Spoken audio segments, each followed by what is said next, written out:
What up? Today we're going to look at how to render out a movie from Sequencer using Carbon.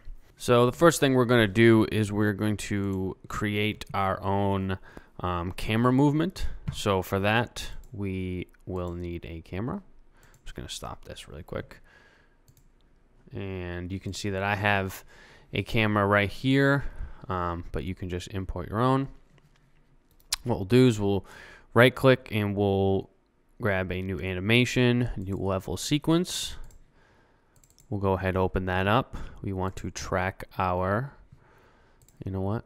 Yep, we want to track, add actor to sequence. And I think because I've done this recently, mine's at the top. You might just have to type in your camera. We're going to add the camera here. So for the purpose of this tutorial, I'm going to make this painfully simple. But what I'm going to do is we're going to start the position kind of looking at our skeleton dude friend. And we're going to, right at the beginning, we're going to keyframe our position of the camera. And you can drag this down. And basically what I did was I hit the plus on the transform, which will record all of these parameters going down.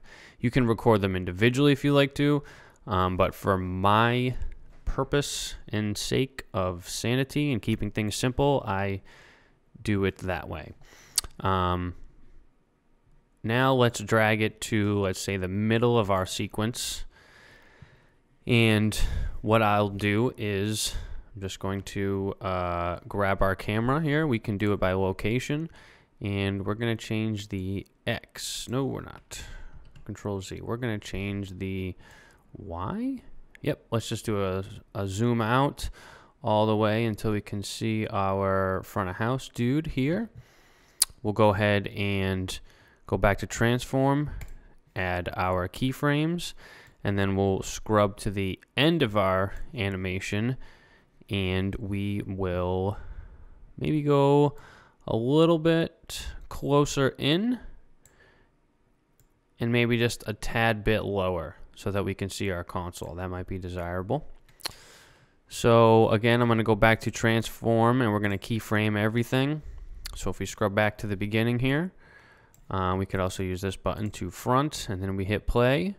We're going to watch our animation. Yes, this is really fast, but this is just for the sake of the tutorial. So now we have our animation here.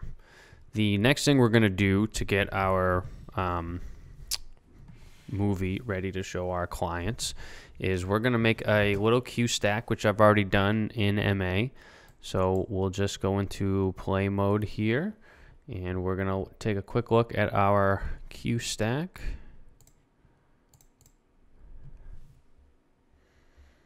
This will be cue number 1. Don't worry about the camera view at the moment. Cue number 1, cue 2, wow, and then cue 3. These are pretty basic cues, just on a quick 5-second fade. And what we're going to do is add a special effect into this last cue, and I'll show you how to do that and get it rendered through sequence. So we can see that our DMX is going great, so we've proven that point. I'm just going to turn our cue stack off. We'll back out of play mode, and now let's work on our special effects. So now that we're in our special effects tab, let's just start with some fire here, and we'll insert it into our scene, and we'll go over and drag that close to on stage here.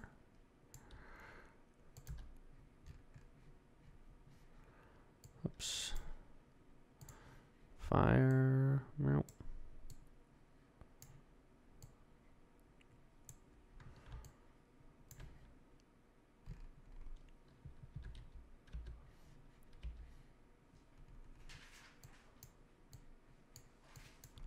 All right, so now that it's on stage, we're going to patch it at 2.451, okay? And that should already be in our Q stack, but we'll just take a quick look. So let's take a look at the blueprint, because I have already edited this particular blueprint to work with Sequencer. So the difference between when you get a Carbon blueprint right out of their box versus what you have to do here is you have to create a variable that basically allows you to expose it to the cinematics. For whatever reason, the special effects blueprints right out of the box are not already exposed to cinematics, so you have to create a variable and then set it in the first piece of this blueprint, and then you have to get that information in the second part of the blueprint, which is running through the sequencer. So this is just an edited blueprint, an edited version to make it work through Sequencer. So let's just triple check that we have everything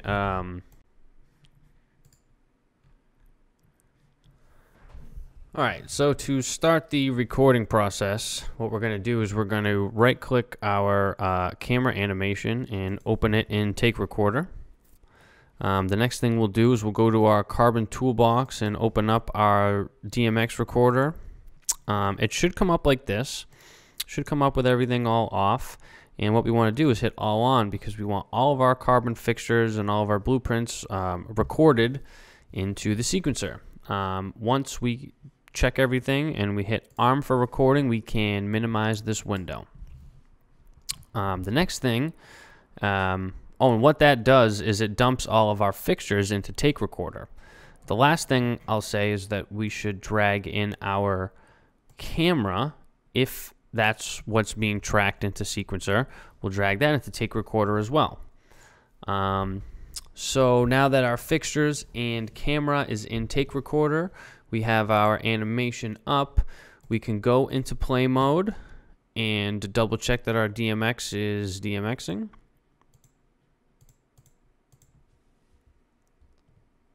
Which it is.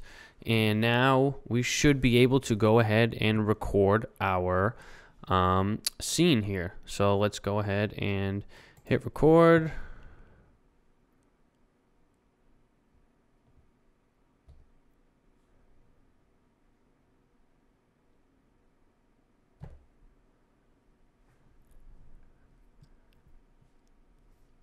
And there we go. So we'll hit stop.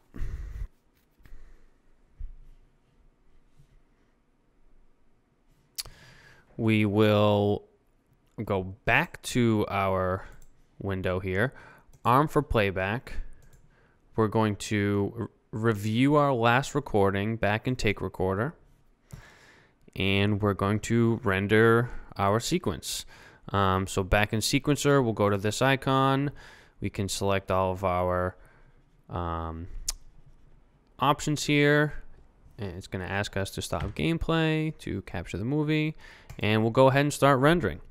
Depending on your hardware, this can take up to a couple minutes to a couple hours, depending on the length of your movie and all sorts of stuff. All right, so now that it's done rendering, let's take a look at the final product.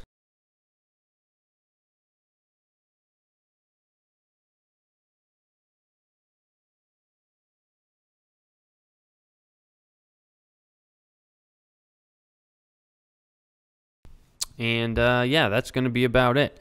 So it's kind of straightforward, kind of not straightforward how it is to render a Carbon video out using Sequencer and Take Recorder. Sequencer certainly has its own quirks to it, and so does Take Recorder. Definitely read a lot more about it on Unreal Engine's website because that was an invaluable resource as I was learning this process over the last couple months. So yeah, thanks for watching, and let me know if this video helped you guys. Hopefully it was more helpful than hurtful. But yeah.